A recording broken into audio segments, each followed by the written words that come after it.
Hello guys, welcome to another Charli Put video. Recall that in our last video, we talked about complex numbers. And we made mention that complex numbers is made up of two parts. The first part, which is the real part, and the second part, which is the imaginary part. We represented the real part with the letter A and represented the imaginary part with the letter B. In this video, we want to talk about the imaginary part of a complex number and also how to represent complex numbers in a two-dimensional plane called the Argand plane.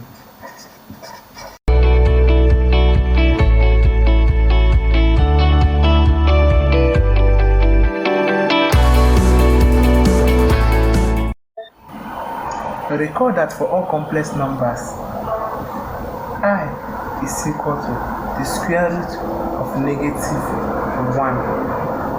I squared is equal to negative 1.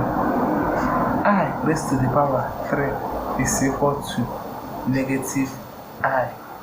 And I raised to the power 4 is equal to 1. I is equal to the square root of minus 1. This can be said to be a constant because this defines all imaginary numbers. Let us prove that I squared is equal to minus 1. Note, I squared is equal to I times I, and I is equal to the root of minus 1. Therefore, I squared is equal to root of minus 1 multiplied by root of minus 1. It is equal to root of minus 1 can be represented in this format: minus 1 raised to the power 1 over 2 multiplied by minus 1 raised to the power 1 over 2. Therefore, it is equal to minus 1 raised to the power 1 over 2 plus 1 over 2. Half plus half gives us 1. Therefore, it is equal to minus 1 raised to the power 1. Minus 1 raised to the power 1 is equal to minus 1. Let us prove that I raised to the power 3 is equal to minus I.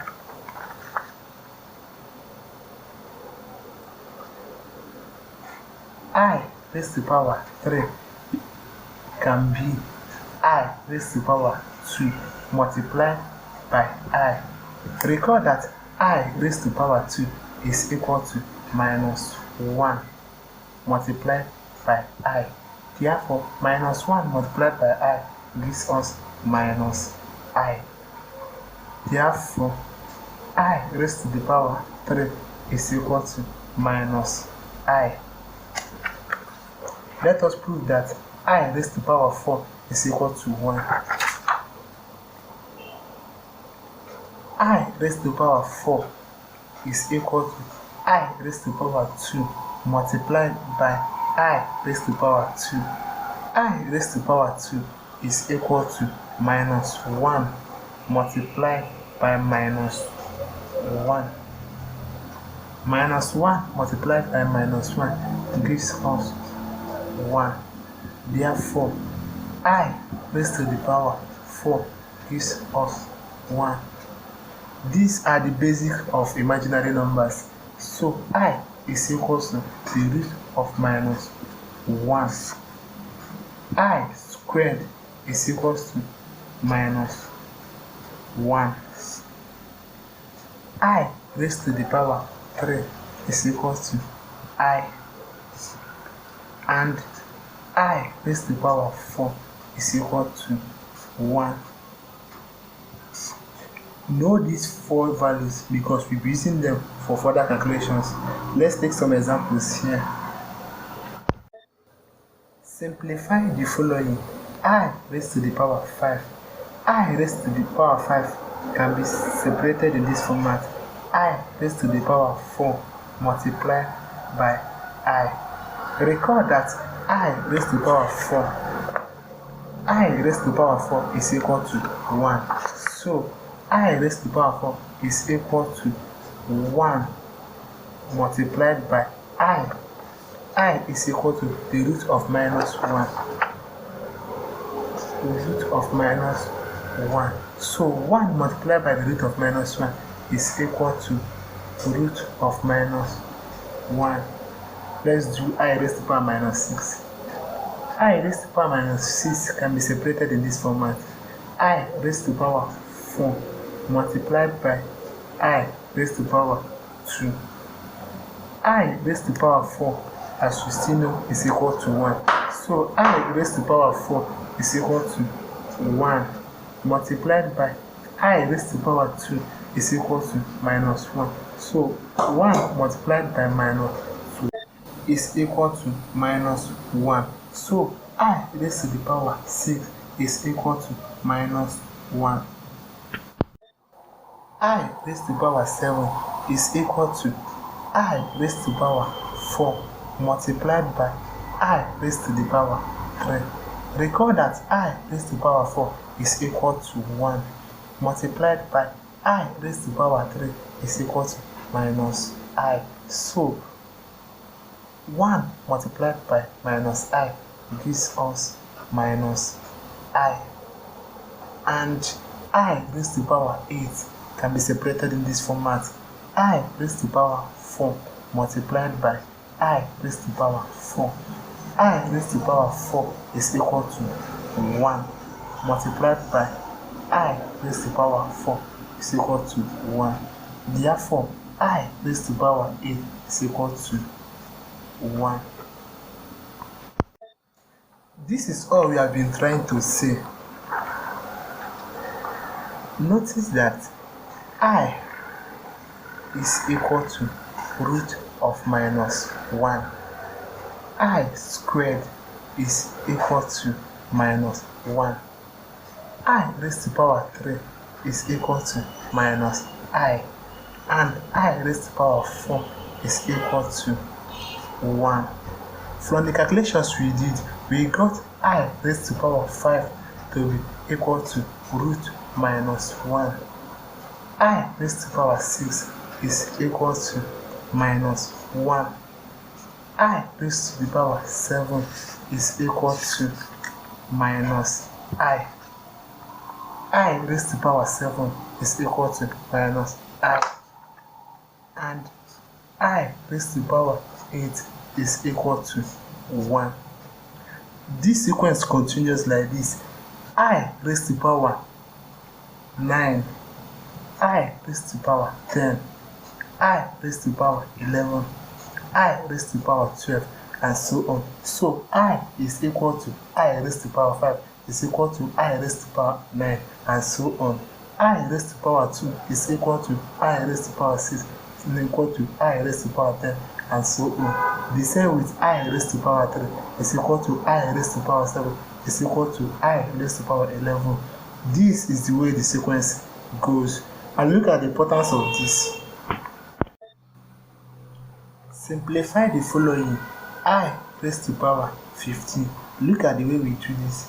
We can separate this 15 into I raised to the power 4 multiplied by I raised to the power 4 multiplied by another I raised to the power 4 multiplied by I raised to the power 3. So 4 plus 4 plus 4 gives us 12 plus 3 gives us 15. And we know that I raised to the power 4 is equal to 1. So 1 multiplied by 1 multiplied by 1 multiplied by I raised to the power 3 is equal to minus I. So 1 multiplied by 1 multiplied by 1 multiplied by minus I gives us minus I. Therefore, I raised to the power of 15 is equal to minus I. I raised to the power 13, just the same way we did the first one. I raised to the power 4 multiplied by I raised to the power 4 multiplied by I raised to the power 4 multiplied by I. 4 plus 4 plus 4 gives us 12 plus 1 gives us 13, And we know that I raised to the power of 4 is equal to 1 multiplied by 1 multiplied by 1 multiplied by I is equal to the root of minus 1. So 1 multiplied by 1 multiplied by 1 multiplied by root of minus 1 gives us root of minus 1. So I raised to the power of 13 is equal to the root of minus 1. But this method seems to be very tedious. What if we are given something like I raised to the power of 97? How do we do this? Let's look at the next example below. So to simplify I raised to the power of 97, instead of doing I raised to the power 4 multiplied by I raised to the power of 4 multiplied by I raised to the power of 4, this can take this whole page and we are not done yet. Look at the simple method to do this. I raised to the power of 97. 97, which is the power, divided by 4. 97 divided by 4 gives us 24. Remainder 1. The remainder is where our focus is. So I raised to the power of 97 is also equal to I raised to the power 1, which is the root of minus 1. Let's take another example. I raised to the power 50. Look at the easy way you do this. I is raised to the power of what? 50. So take this 50 out. 50 divided by 4. 50 divided by 4 gives us 12. Remainder 2.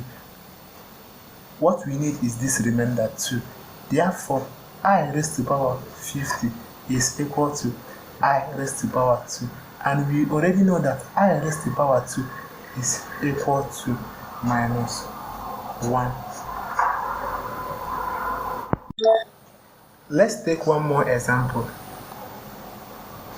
I raised to the power of 647. Just take the power, which is 647, and divide by 4. When you divide 647 by 4, you are going to get 161. Remainder 3. The important number here is 3. Therefore, I raised to the power 647 is equal to I raised to the power of 3. And recall that I raised to the power 3 is equal to minus I. Therefore, I raised to the power 647 is equal to minus I. Let's talk about the Argand diagram. So what is an Argand diagram? It is a diagram on which the complex numbers are represented geometrically using the Cartesian axis. So for an Argand diagram, this is the Cartesian plane. This is the x-axis, which represents the real part, and this is the y-axis, which represents the imaginary part. This is the positive of the real numbers, and this is the negative of the real numbers. This is the positive of the imaginary numbers, and this is the negative of the imaginary numbers. Let's take an example here. Given the complex number z is equal to 2 plus 3i, show this complex number in a Cartesian plane. Look at the way we do it here.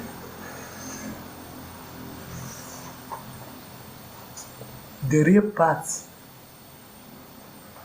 2 and the imaginary part 3i.